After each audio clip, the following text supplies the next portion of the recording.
Afternoon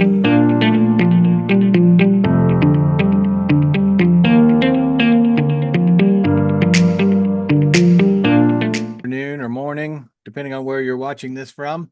I'm Mike Bowers. I am the director of the Ohio Small Business Development Center at Columbus State Community College. We're excited to have you all here today for this episode of Small Business Breakthroughs. This is an episode that I think is really important. We've been reviewing this kind of on top of this issue around beneficial ownership information and filing requirements for small businesses. So today we're going to have one of our business advisors, Bruce Walters, join us. He's been covering this, and we're going to go through this, make sure everything's clear, make sure people understand what we're doing with this. And at the same time, we'll have time to cover some other topics also. And if you have questions, what we would ask you to do is go ahead and put those in the chat. Obviously, if anybody has been part of this program in the past, you know who Bruce is. Bruce also helps pull this together on a regular basis. So I'm just saying that you have to talk more often now. So before we get started, I want to thank the Dublin Entrepreneurial Center for their partnership in this particular program. The DEC, as they're known as, is a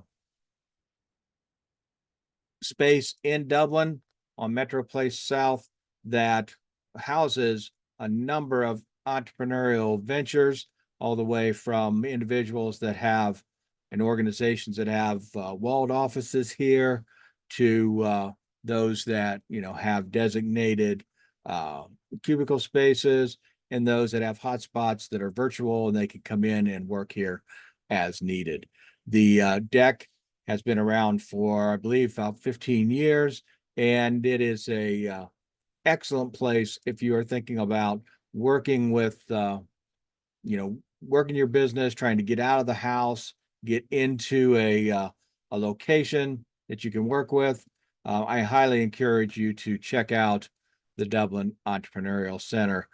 We will put in the chat the contact information for Grady Foltz. Grady is the manager, and he can coordinate any sort of tours or answer any questions that you might have if you are interested in getting a space at the DEC.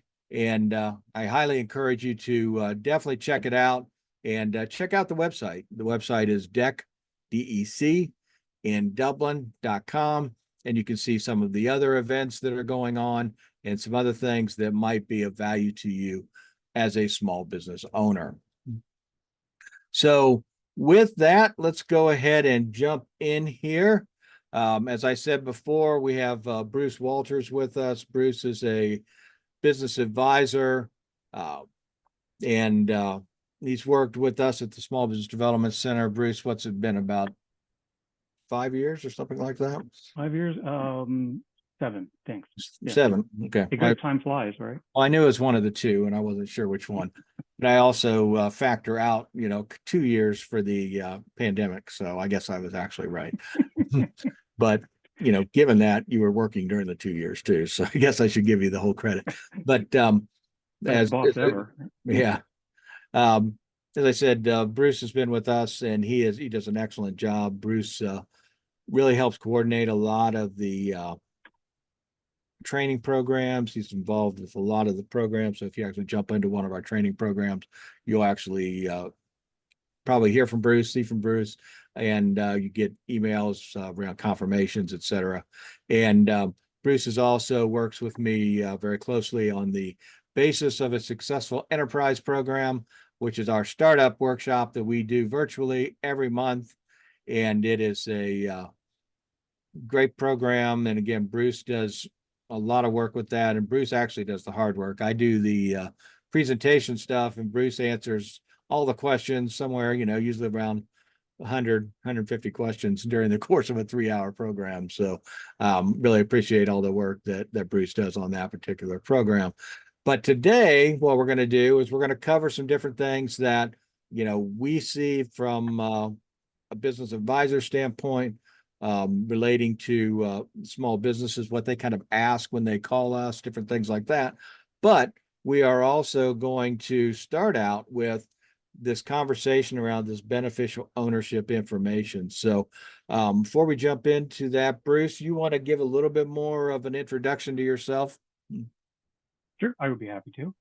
As Mike said, I've been here for 7 years, starting 2017 as the program specialist. And then as they found people who were better suited for the jobs, he moved me around until I became an advisor. So have a great time, really enjoy what I do here. Have a bachelor's degree in art history, and then so relevant, and then a master's degree in marketing and communication. So yeah, work primarily with startups, but then I do have some existing or established clients. So some nonprofits, daycare, education, service industries, yeah, you name it. So yeah, thanks, Mike. Sure, sure. And did you set yourself up to be highlighted? Oh, I didn't. Thanks. I'm used to just, being Yes. the stage manager here. And Yeah, Bruce is usually the one that sets all the guests up in terms of their setup here on Zoom, and he set me up, but he forgot to set himself up. So right. this is Bruce. So we're going to go ahead and jump in here. So let's start out talking about this beneficial ownership information. If you are not aware of this, if you're not familiar with what's going on with this particular piece, there's a filing requirement that most small businesses are going to have to take and do. And if you don't, you could be subject to fines, different things like that. So today we want to give you the information that you need to understand it and know whether or not you need to do this and when you need to do it. So Bruce, you want to kind of give us an overview of everything going on with this, and then we'll kind of jump into some specifics. Sure, be happy to. So yes, this was actually enacted in 2001 as part of the Corporate Transparency Act. And then it was launched, the BOIR, Beneficial Ownership Information Reporting Requirement, launched January 1st of this year. So there are 3 groups of businesses in terms of your reporting timeframe. If the business existed prior to January 1st, 2024, that business has 12 months to complete their registration. So it must be registered prior to January 1st, 2025. Any business created in 2024 has 90 days to complete that filing from the data formation filing with the Secretary of State. And then any business formed after December 31st, 2024 will have just 30 days to complete that filing. There are penalties for failing to file. I believe there is $10,000 maximum penalty and up to, is it 2 years in prison? It's escaping me, but the most notable, 2 years in prison, fine up to $10,000. Those are criminal penalties. And then the civil penalties is $500 per day as long as the violation exists. So definitely worth the 10 or 15 minutes it takes to complete the filing, to drop on and complete that process, and it is free. So it's really not a lot to worry about there. And it requires information you already have. So what's the point of this? So what are they trying to do with this?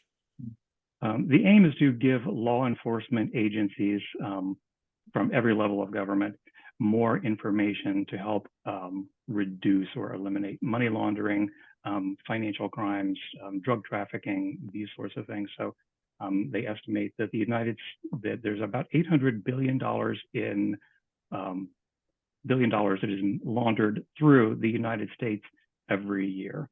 And that's just the United States. So that's just one piece of the puzzle. They're focusing on shell corporations, shell businesses, which are the primary offenders. Not that any business doesn't have potential, but that's what they're aiming to do. And yeah, that's that in a nutshell. Okay. So as a small business owner, and I just put in the chat where they need to go to file. And we talked about kind of why the government is looking to do this. Are there any businesses that are not subject to this? There are 23 classifications of businesses that are not required to complete a BOIR filing.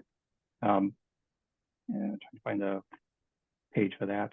There's a specific list of industry types, and these are going to be business types that are already reporting to a government agency in some form or fashion. So banks, credit unions, insurance companies, large businesses, which are typically corporations, are already completing those sorts of filings. So there's some details there.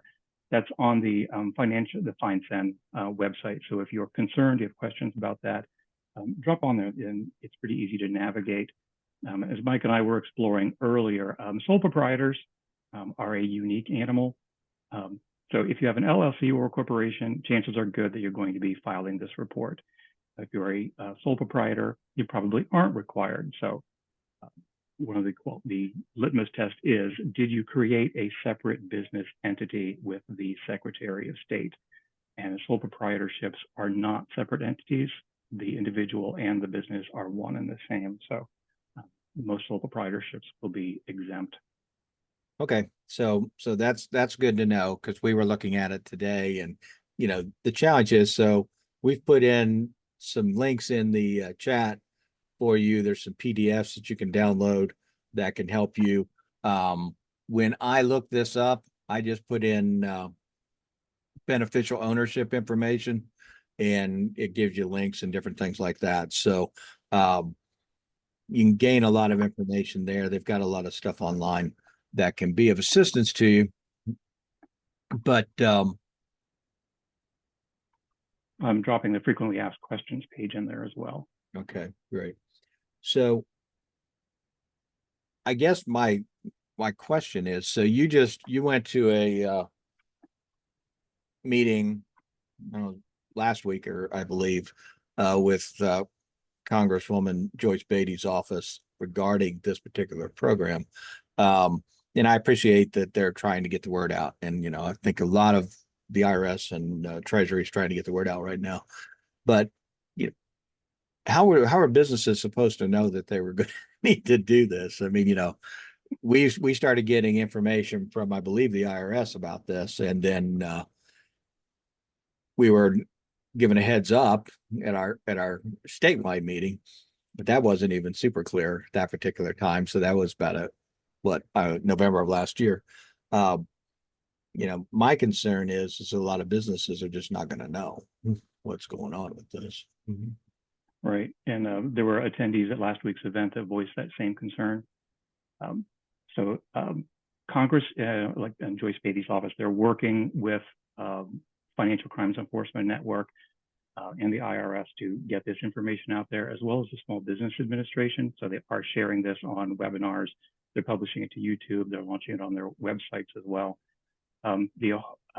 Most Secretary of State's offices across the country are partnering with the Financial Crimes Enforcement Network to make businesses aware that this reporting requirement started in January.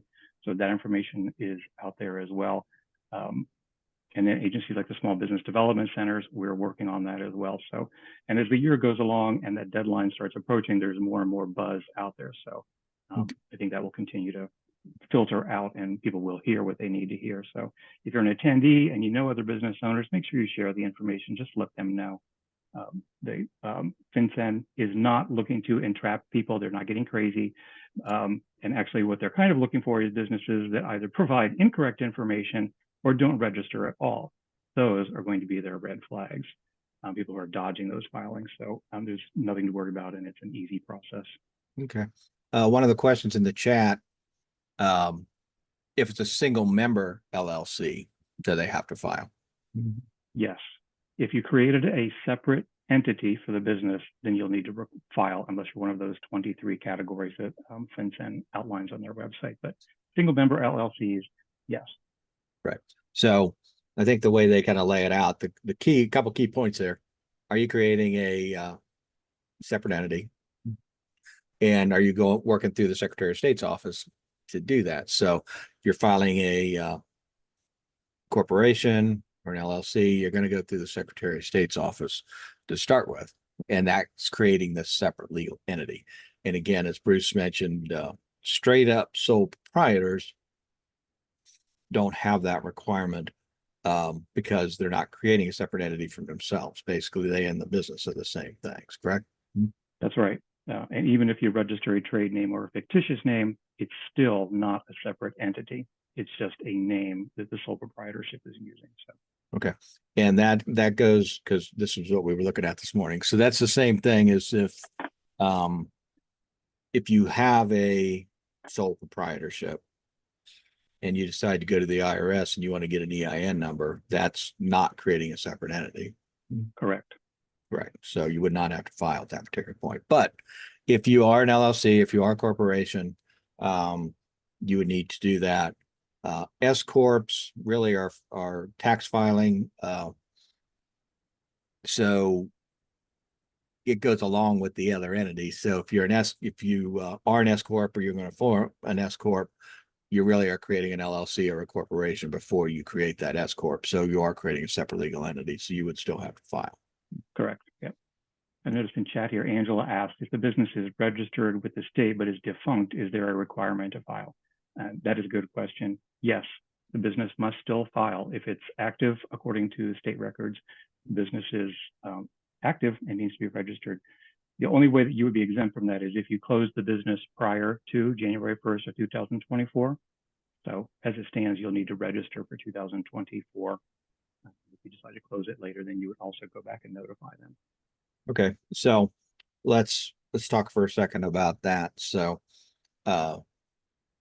what would you say? So a little bit separate from the BLI piece at the moment. Defuncting a business. What would you recommend they do to do that? I believe I don't have the form numbers, but there's forms that you fill out to make sure that you're basically shutting it down with the Secretary of State's on. Yep. There is. That depends on the entity election. Before doing that, if you have any, you need to make sure that you filed your last tax return for the business, that there are no outstanding debts. And then there's a series of filings that are done with the Secretary of State to make that happen. So if it's a corporation, that's one process. If it's an LLC, that's another. If you have a sole proprietorship and you have a trade name or a fictitious name, that's a pretty simple process. But and then depending on how established the business is, you may have accounts with the Ohio Department of Taxation for sales tax. You may have an account with the Ohio Department of Job and Family Services that will need to be closed as well. So depends on your structure and then how established the business is and whether or not you've got employees. If you have questions about that and want to talk that through, I'm happy to help. So. Okay, great. So we've got a couple of questions here in the chat. I don't know if you can see those, Bruce. Yeah. Carrie Griffin, sole proprietor without a partnership. It's my understanding during the research via the IRS BOI information, if sole proprietor, you still must go through the exempt process and be approved to be exempt from filing. Are you aware of this? I'm not, Carrie, that's good information. So if you would do me a favor and send me the information you found, that will give me a good starting point and I will research that and then make sure that everybody on our team is informed. I reached out to Financial FinCEN this morning asking them about the reporting requirements for sole proprietors, and their response was, provided it's not a separate entity, there is no requirement there. But if there's an exception there, I'd be interested in learning about that. Yeah, and that's great information. We appreciate anybody in the chat putting anything they've come across, because again, this is a kind of evolving, so the information that is in a lot of the documents all really revolves around that separate entity component. So it's important to have that. We have another question here. If you have an LLC, but hold on. The messages are coming fast and furious. I can't keep it up here. If you have an LLC, but 100% sole owner and file Schedule C, is a requirement for that situation? Yes. If you're an LLC, you will be filing. Okay. And again, you've created a separate legal entity with the Secretary of State's office to do that. Yep. That's really, I think, the key. Okay. If we're owned by a private equity firm in another state, do we need to file? That's an interesting question. That is an interesting question. I don't have a response for that one because that is too complicated. So that would probably require reaching out to the FinCEN, letting them know. The private equity firm would definitely be doing their own filing, whether or not they're required to file for any of the businesses that they own. Couldn't say for sure, and I wouldn't want to mislead you. So definitely reach out to FinCEN, see what they say about that. Yeah, I mean, that would be good to check that out. I did see something today. That when they're looking at the owners, so they're looking at the beneficial owners, they are looking at 25% owners too, correct? That's a Yes. number that was in this document. Yeah, and I'm dropping in chat here. This is the link to FinCEN's contact page, so you can drop your question in there, and they'll email you a response. Yeah. Yes. So the qualifications for who is a beneficial owner is anybody who has more than 25% or more ownership in the business, but that's not hard and fast. It could be somebody owns less than 25%, but they have substantial management responsibilities in the business. So if they have the ability to say, fire members of the board of director or fire senior leadership, even though they're not a primary owning more than 25%, they will still need to be included in that filing. And to be clear, there's the filing that's for the business.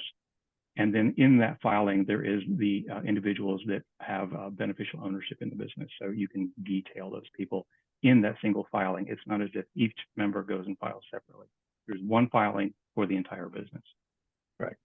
And Jack, as I look at this again, I would highly recommend you reach out to the entity that's covering this. But if you think about it, my guess is that the company was formed.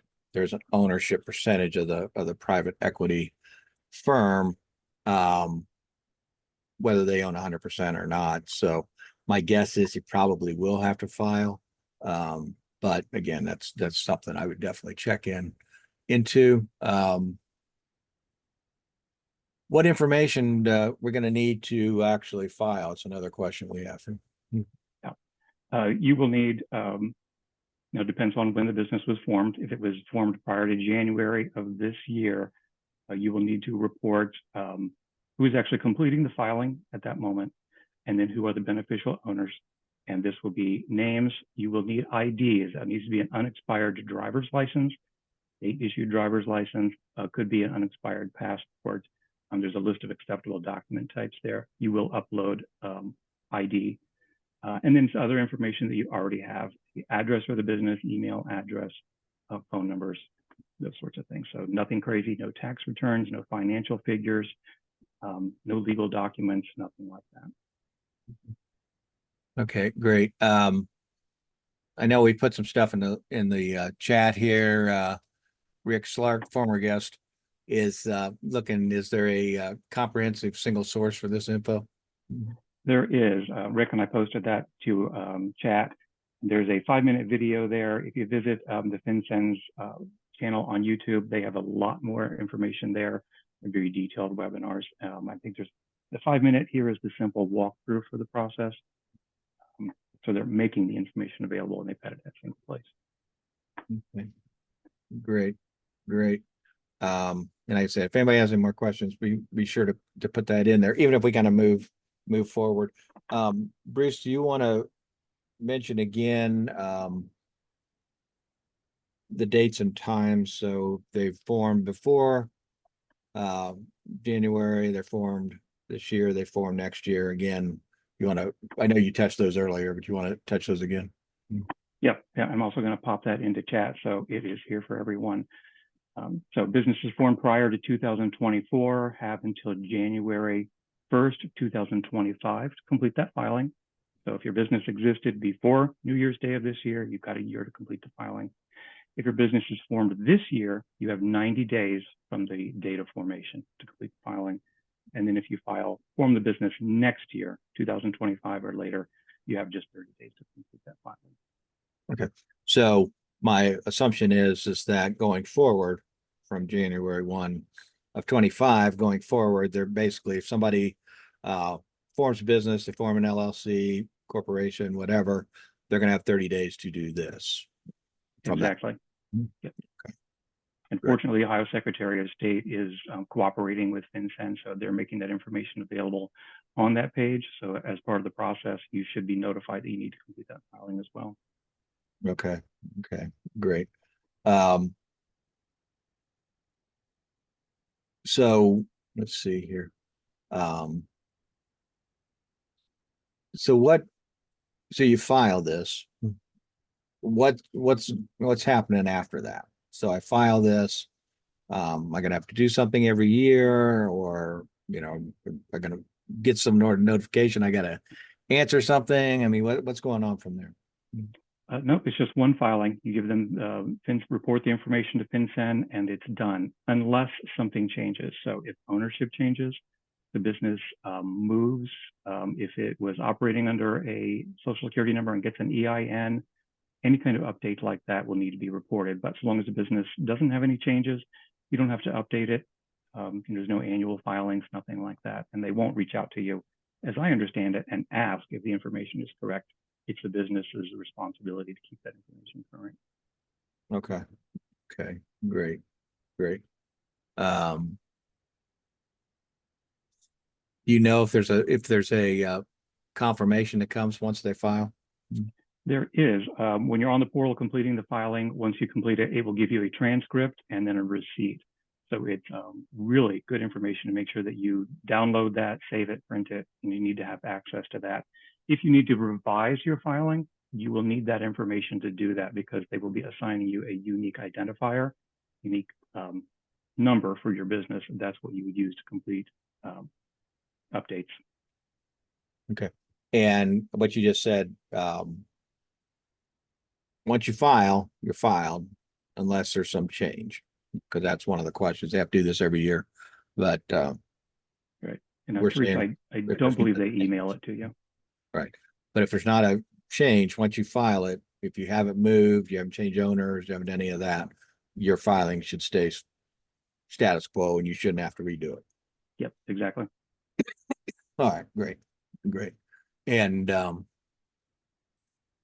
we have a question here, and I don't know if this is kind of the same one as before. If the LLC is inactive and if terminated in 24, do they have to file? So if they've maybe already terminated it, or Yeah.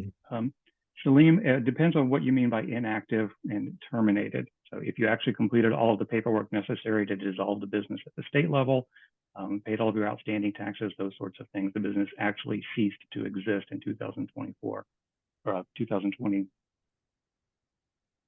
You need to complete the filing. That's a good question. You're talking about 2024 this year, not last year.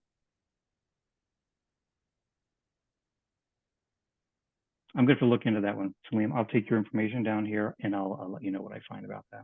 Okay. It's a good question. Great. Okay. And you can see we're still trying to figure everything out ourselves. So any questions you guys put in there is great. And that is very true. And it was yesterday that everyone was notified that before, signing in was a very simple matter. You just drop in and start plugging in your information. And now they've layered an identity verification process on top of that. So you have to do that first before you can complete the filing. So they're still building the plane while it's in flight. Right. If I recall, when I looked at the filing portal, I mean, obviously I can't get that far into it because it requires you to log in and all that. But I think there's a space where you can start accumulating your stuff, and then you can save and then go back to it.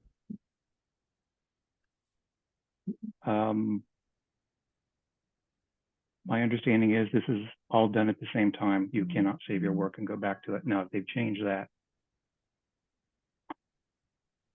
I'll look into that. Okay.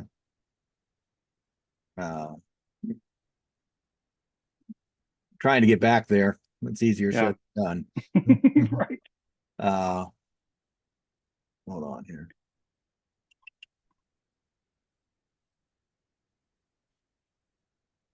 Yeah.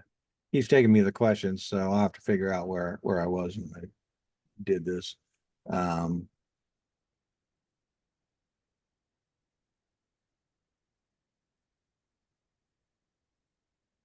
Yeah, yeah. We'll figure it out. Yeah. So, so where do people go if they need assistance for this? We put some stuff in the chat to go directly to them. Was there anything else that maybe got put out when you were working on this?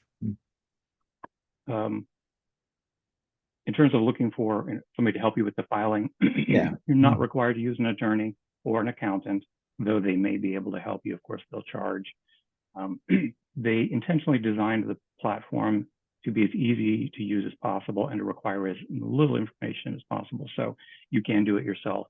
If you want help, we're certainly happy to help here at the Small Business Development Center. Feel free to reach out to us. I'll drop our email address here in chat. And want to just real quick, because you engaged with a lot of this. When people want assistance from the SBDC, now our SBDC is one of approximately 1,000 around the country, and I think there's 25 in the state of Ohio. But I think some of this is kind of common. I mean, when people are looking for assistance from the Small Business Development Center, specifically our Small Business Development Center, what do you how do you recommend they go forward? Start with basis of a successful enterprise. This is a free program that we offer every month, typically on the second Wednesday of the month, just depending.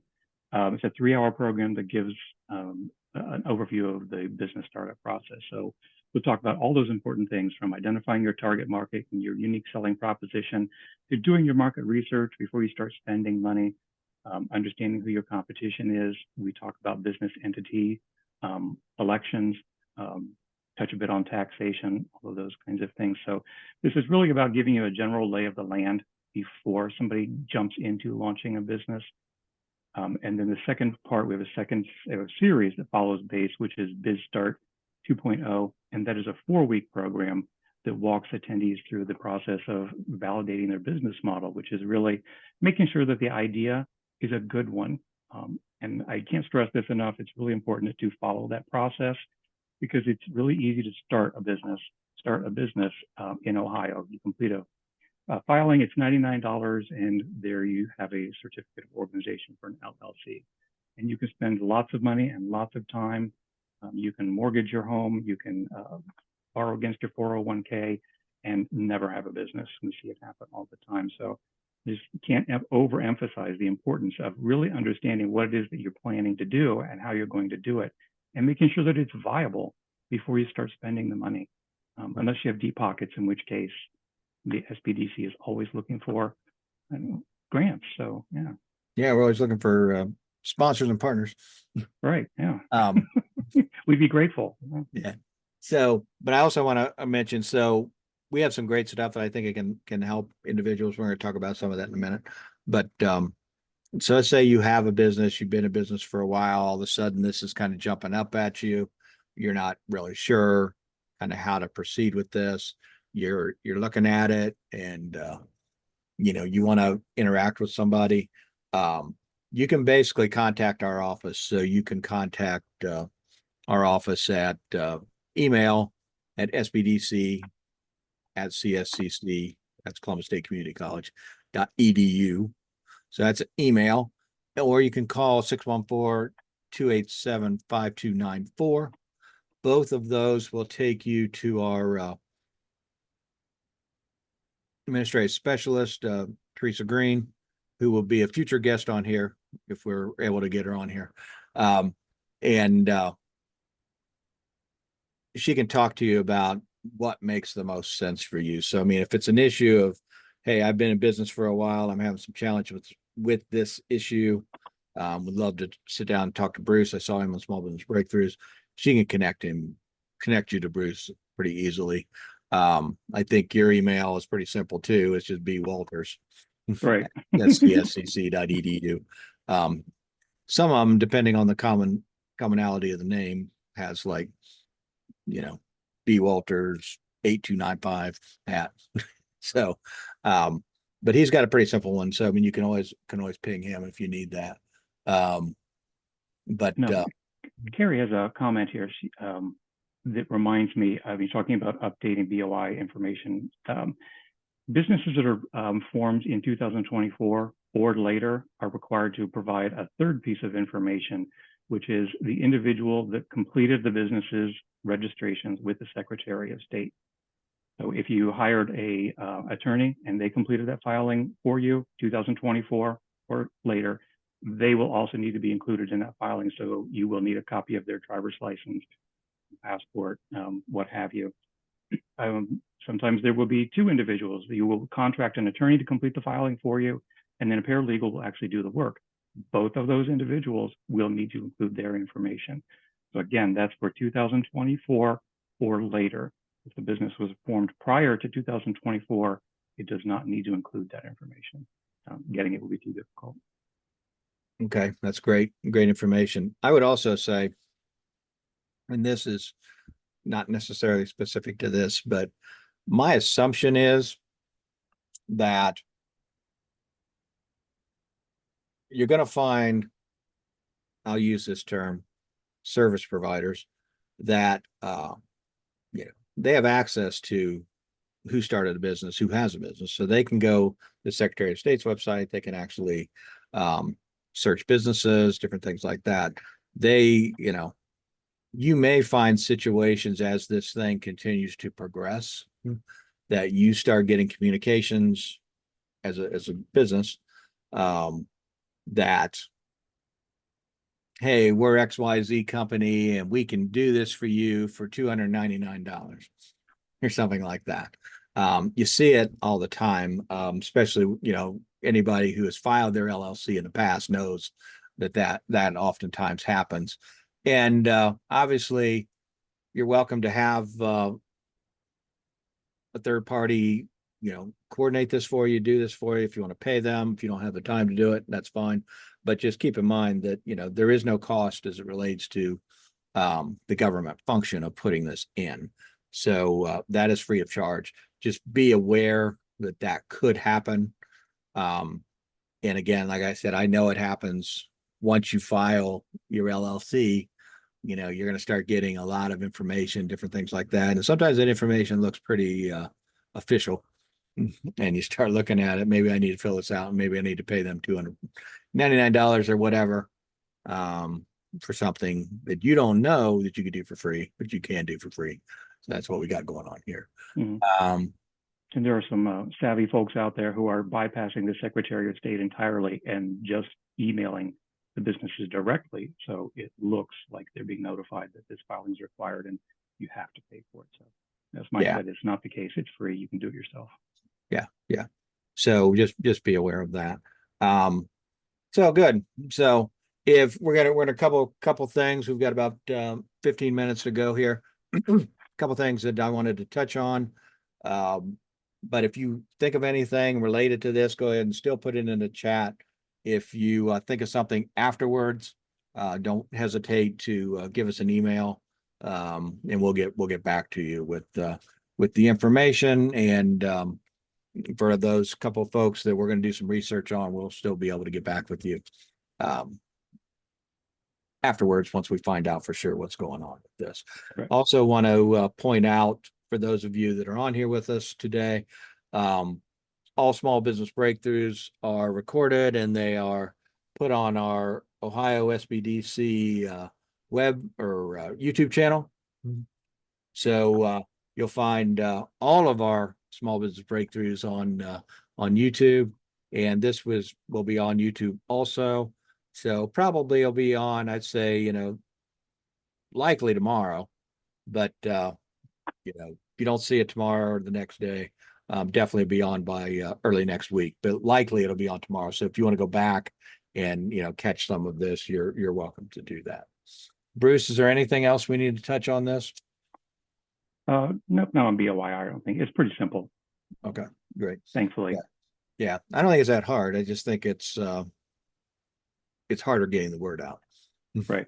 Because you think that's once you start your business and you're going, you don't think that, hey, I got to back up and do something like this. And so that's where it's important to make sure that gets done properly. So I want to talk a little bit about business plans and your thoughts on business plans, because you see a lot of individuals coming in. So as I mentioned, Bruce does a lot of the behind the scenes work relating to BASE, which is our startup program. But Bruce is also the initial advisor to individuals that go through BASE that are looking to move forward into BizStart 2.0. So you have that. You also have a number of people that, you're working with that may be looking to build out a business plan or build out a business plan possibly for funding at some point, different things like that. So talk about what you see as important aspects of the business plan, and then, whichever direction you want to do this, but then also share, what do you often see from individuals that are doing their own business plan and they come to you, hey, here's my plan. Okay. Good thought. Most of us we're great employees. And that's where nobody ever takes us aside in high school and says, here's how to write a business plan. So the way we approach starting a business is the way we would approach having a job, which is we're responsible for a single piece of this pie. And that is what we do. I complete this form and I hand it off to somebody else. That's what I do all day long. So if I decide I'm going to start a business, creating forms, I have to be responsible for everything, not just completing that little piece of the pie. So I need to be responsible for finance, HR, regulatory affairs, marketing, funding, all of this stuff all falls on me. Most individuals that come to us don't expand their piece of the pie. They continue to focus on just what they're going to be doing, that thing. I'm going to make cupcakes. No, so no concern for the rest of it. I mean, there's a concern there, but it isn't addressed in a business plan. Most business plans are 10 or 15 pages of boasts about the brand and how great it is, how delicious the cupcakes are, their secret recipe that their great grandmother passed down to them, how they're decorated, things like this. It doesn't get into the strategy. And there's rarely data in their research that proves that there is a place for this business in the market, and that customers want or need and will pay for this product. So we see a lot of time that's wasted writing business plans and there's no research there. So I recommend don't be subjective, be objective. Take a step back, make sure that you really have a plan in place. So my analogy is think about vacation. How much time do you put into planning a vacation? You know where you're going to go, so you have an objective in mind. And then you plan all of the details between where you are now and the moment you go on that vacation. A business plan is the same thing. It must be data-based. It has to be based on facts, not assumptions, not beliefs, not dreams. Those things are important, but that's not the foundation for a business plan. And the second is understanding your numbers. You can't fabricate those. I mean, you can, but they're not going to do you any good. So if I say that I'm going to Florida and I believe it's just 20 miles away, that's going to wreck a perfectly good vacation because there's more involved in that. If you're thinking of approaching a lender and you need a business plan for that, the individual is sitting on the other side of the desk and he or she looks great, love them, they're selling you this loan, it's going to work, we've got it all figured out for you. That's not the person you have to impress. You have to impress the underwriter, and the underwriter knows their business. That's what they get paid to do. That's what they study in college. So if they see fabricated numbers, if they see a business plan that's full of fluff, they're not going to read it any further. They're not going to make it past your executive summary. They're just going to pitch it. They're not even going to look in the body of the email or the appendix or the business plan or the appendix to see if you supported your claims with facts. If you don't have them and you're not presenting them, they're not going to go looking for them. So it's being fact-based and understanding how your numbers work. If you're having trouble with projections, we can help with that. If you have a CPA, accountant, bookkeeper, sometimes they can help as well. But it's really important to make sure that you have that information squared away. Otherwise, you're flying blind. Right. Bruce referenced, if you're starting a business, you need to do this. I don't recommend it, but if let's say that you start a business, maybe you create a single person LLC, you're kind of going along. You started this because you knew there were individuals that may have a need for this. Maybe you had a specific group of people or a specific, very targeted small market, and you just kind of said, hey, I need to do X, Y, and Z, and I'm going to go do X, Y, and Z, and you're actually able to sell to this group.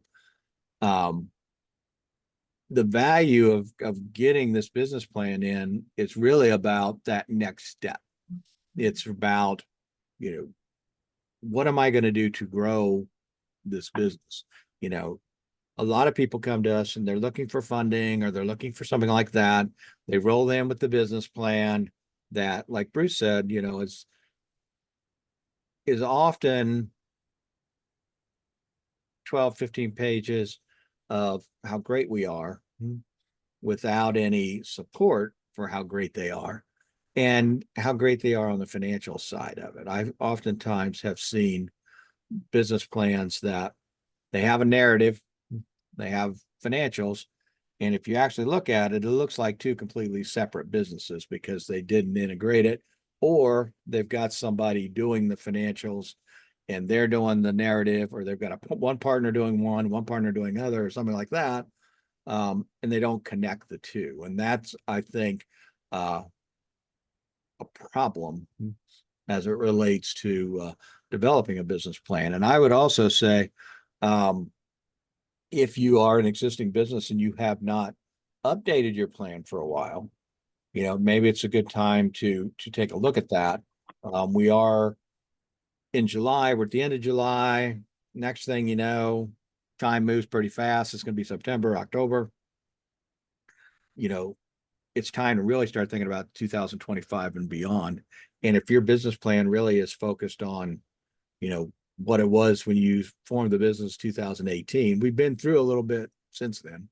And it's pretty good to just to take a step back, really look at your business, look at your customers, and look in who your potential customers are to make sure that you can continue to build and grow this business.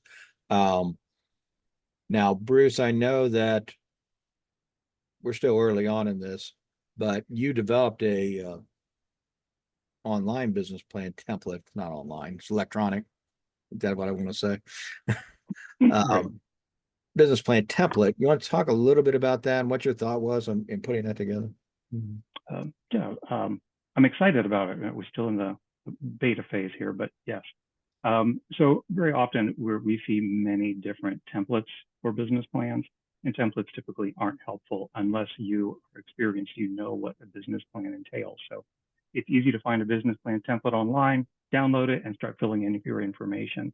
But if you don't understand a business plan and how it's used and what you intend to do with it, you don't know what to put in there. So it's like writing a book, but you don't have a plot. So to make that an easier process, we launched our business plan workbench, which is its simplest form. It's a Google form, but it takes that guesswork out of it. So it breaks it down into individual steps and gives you some explanation. So when we're talking about your management team, what do you need to include? What information is relevant to that portion of your business plan? And why is it relevant? And then there's also an example, which is a separate image that you can download to see what you should be including here, and it'll give you a sense of what this should look like. And then there will be additional reading or videos in there so that you understand what it is that you're supposed to be doing before you do it. That way you aren't wasting your time. And then you can work with an advisor here. Anyone here can make a referral into Business Plan Workbench. So if that's something you're interested in, feel free to reach out to your advisor or to me or Mike or Teresa Green, and we'll help you with that. Well, we've got one in the chat that wants you to do it. So Angela wants to get a hold of that. There she is. She wants to do that. So we will get you connected. Yeah, Angela, shoot me an email. I don't have you on my guest list here today, so but I'm happy to talk with you about getting in there. Yeah, just B Walters. Oh, there she is right there. So yeah, I think this is it's an interesting piece. Bruce, we used to, as part of base, as that next step, we used to require people to complete a business model canvas document. And while it's great to look at once it's done, it's a little tricky sometimes to put it together. And so we did develop a business model canvas generator, similar type of format. And it was really designed to get the questions out there so somebody could answer the questions. And then it would come in a format that's easier to answer. And then we could put it into the document. So I And think this works this is going to be really good. yes, and it works the same way. Once you've submitted all your responses, those come through to me, and then I finish the process and send you back your draft business plan. And then you can work with your advisor on getting that where it needs to be, whether it's as an internal guiding document or part of a loan package, or just with experience. Yeah. Yeah. And it's free. And We love free. So yeah. And I think it's pretty good shape. Angela, like you said, it's still in beta, so it works. But if you find something that would be helpful to tweak, that would be we'd appreciate the feedback on that. So yeah, we'll get that out and kind of go forward from there. That's something that was super important I was going to ask, and of course I forgot what it is. So we'll kind of move forward here. Oh, I know what it was. So another thing we have at our SBDC, and all the SBDCs in Ohio have this. Recently, a business assessment for existing businesses called Inquisit. And Bruce, you've gone through some of the certification there. Do you want to just touch on what that looks like, or what's involved with that? sure. Inquisit is awesome. This is really good for established businesses that want to do better. And as we talk about in our staff meetings very often, businesses prior to the pandemic were surviving. And then when the pandemic came along, a business that wasn't doing really well and wasn't a healthy business struggled. And many of those businesses on the other side of the pandemic are going back to doing things exactly the way they did prior to the pandemic. I think this is a really good example of how do you assess the health of a business and make changes so that the business can do better. And it amazes me that all of us actually, that you have a tool here that can help businesses identify where they're not doing so well and where they can improve and potentially lower costs or increase their profitability, improve employee retention, any number of things, and they don't do it because it's easier to continue to do things the way we've been doing it for the last X number of years. So, which is where Inquisit comes in. It's free of charge to SBDC clients. It's self-paced. You go through and you simply answer the questions. It will ask you about your employee handbooks, your policies, your procedures, accounting procedures, everything. And then at the end, you will get a score, basically. So if you think about when you go to the emergency room, the first thing that they're going to do is take all of your vitals. They want to know what your baseline is, what are we dealing with before you start making changes. Inquisit works the same way. It's a health assessment. So you'll get actionable information on the backside, and you'll work with your advisor to identify short range, mid range, long term goals, and then the steps that you can take to achieve those improvements. And so I highly recommend it. If you have questions about that, reach out to your advisor or me. We're happy to help. Yeah, the nice thing about the Inquisit, it's a business assessment designed by Small Business Development Center staff who work with small businesses all the time. And it's an online assessment. You go in and you complete this online, and then you get a report back through your advisor. But a lot of times you see these assessments, you see different things like that. I mean, and it's not that they're bad, but they're not geared at your type of business per se. And I've been doing this for a few years, since like 2002, and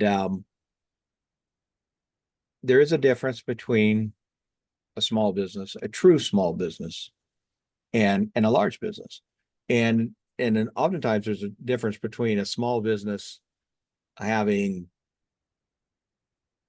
1 to 5 employees as opposed to a small business having 100 employees. So this has been developed by the SBDC here in Ohio. It is available to business SBDC clients throughout Ohio. And I really like it because again, it's geared at operations. It's really geared at digging down into what your business looks like and what you're trying to do, what you think you're doing versus what you ought to probably be doing. And you know, and it's relatively easy to do because that's one of the things we wanted to make sure of. And I think it gives you good information. So, and again, right now it's free of charge to use. Um, I don't see where we're having an expectation in our SBDC of charging for the report or anything, and I'm not sure anybody in the state is, but you know, as a service of the SBDC, we want to help you and we want to understand your business and work with you around your goals. And this is a great way to get everybody on the same page and make sure that we're all looking at what we need to be looking at.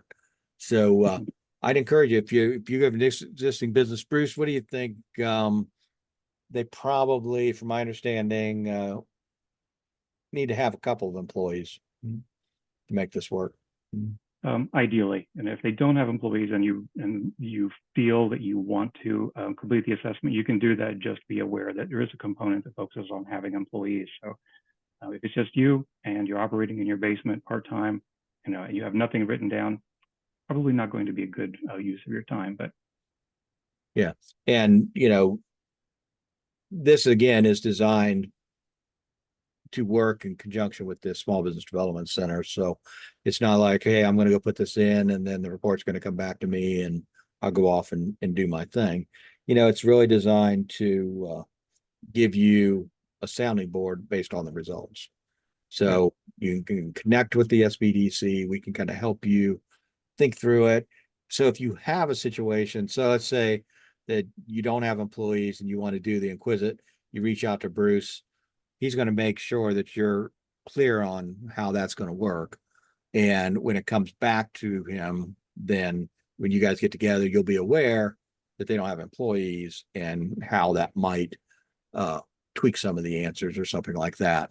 But we'll make sure that it works for you. And that's the beauty of having an actual live person that's going to sit down with you and go through that. So if there's any tweaks that have to be made based on your business format, structure, et cetera, that we can do. And in a lot of ways, it's a reality check, because as a business owner, typically most small business owners are very isolated, don't have a lot of information about what everybody else is doing. So it's just your universe. And what Inquisit will do is there is the self-assessment, and then there is facts that it collects on the other side. So you'll have the opportunity to compare the way you think the business is doing with the way it's actually doing. And that can be really startling and beneficial. So yeah, great. So we would love to connect with anybody who has an interest in either one of those tools. We also have a variety of other tools. I didn't know this was going to turn into a tool workshop, but we have market research tools. Obviously, we do a lot of work with the Columbus Metropolitan Library. We have a really great video on our website where Kevin Hammond is connecting with the Columbus Metropolitan Library about some of the tools that they have for small businesses and market research. We have a variety of tools around that. Funding, financing. We have another good video on there about loan packaging, things of that nature. And before we jump off here, Bruce, you want to just let everybody know maybe some of the business clinic stuff that's laying out there? Yes, we have our ongoing business clinic series. It's a 5-part program. Each one is 60 minutes dedicated to just a specific topic. So you aren't sitting in for another 3 or 4 hour program to get all of this information. And most all of them are available on demand, so you can join them at your convenience. We have one that focuses on business insurance. So every business needs insurance. So it's 60 minutes with an insurance broker, and they'll explain the different policy and coverage types. And what you can expect when you're preparing for a conversation with an insurance agent or broker. We're trying to figure out what kind of insurance your business should have. The second is workers' compensation, which goes hand in hand with that first program. And if you aren't aware of workers' comp in Ohio, all that coverage goes through the Bureau of Workers' Compensation. You cannot buy a separate policy through your primary carrier. It is optional, provided you don't have employees. If you have anyone working for you, and that potentially includes an independent contractor, PWC workers' comp coverage is mandatory. But if you opt to not have that coverage, know that your personal healthcare coverage will not cover a work-related injury. So if you're injured in a car accident, taking your parcels to the post office to mail them for the business, that is a work-related injury. So definitely 60 minutes, just pop on there, watch that program. It'll help you. We have another for intellectual property. It's led by a pair of attorneys. So if you have questions about branding, copyrights, trademarking, any of those things, that's a great place to start. We have another one for human resources essentials, and 60-minute down and dirty about hiring, retaining employees, employee handbooks, progressive discipline, all of those great things. And then the fifth program is business entity elections, and this is from the attorney's perspective. So Ambrose Moses leads that program and give you more details on the entity election options available in Ohio and how you establish a business entity correctly, so that you have the benefit of taking that step. Yeah. Did I get them all? I think it was 5. Yeah. Yeah, I think so. Like I said, it's great information available at no charge to you, and you sign up and access it whenever you need to access it. We also record those live on a quarterly basis. I don't know if you mentioned that, but like for example, the workers' comp one, we would have an expert from workers' compensation that would do that, and she does it live when we record it. And if anybody has questions, they could jump on the live too. So all that's on the website too. Bruce just put the calendar events down there. And then, going to wrap up here, but Carrie asked about if we have any links we can provide them to share. I guess I would say, the best place really is kind of jump on the website and kind of click the 3 little lines up in the corner. We call it the hamburger, and take it to the back, into the website, some stuff there. But again, reach out to Teresa and or myself or Bruce or whomever in our team, and we can also help you understand some of the tools we have, because we have some really interesting tools. And also, as of the 20th of last month, we have an individual on our team that is bilingual who delivers advising in Spanish. So if you have clients, or if yourself, it's easier to deal with somebody who speaks Spanish, we have that to Pamela Alvaro on our team. So I think we're doing a lot of stuff to kind of help make things easier and available. And if there's anything we can do to increase that, we want to do that. So Bruce, anything you want to say in closing? That you're the guest. Since I'm the guest, I think take a look at your plan. If you're a business owner, what do you have in terms of a plan? Think of your roadmap for vacation. So if you don't have that map, if you don't have that plan, then you don't know where you're going. And that's typically why business individuals will come to us. They have a plan, they have an idea what they want to achieve, and they establish a business, and they never have a strategy for achieving that objective. So focus on that. So you have a functional plan, and we're here at the Small Business Development Center to help you. You're in Ohio, they say you're never more than 40 minutes away from an SBDC, and most all of them will now do meetings by Zoom or phone. So we are here to help you, and I urge you to reach out to us. We love what we do and enjoy working with our clients and helping them create the futures that they want. Yeah, great. Well, Bruce, I appreciate all that you do here for the small businesses, and all that you do to, assist me in putting on this program and base and different things of that nature. So look forward to next month, working on next month's guest. It'll be an amazing guest, as it says on the registration.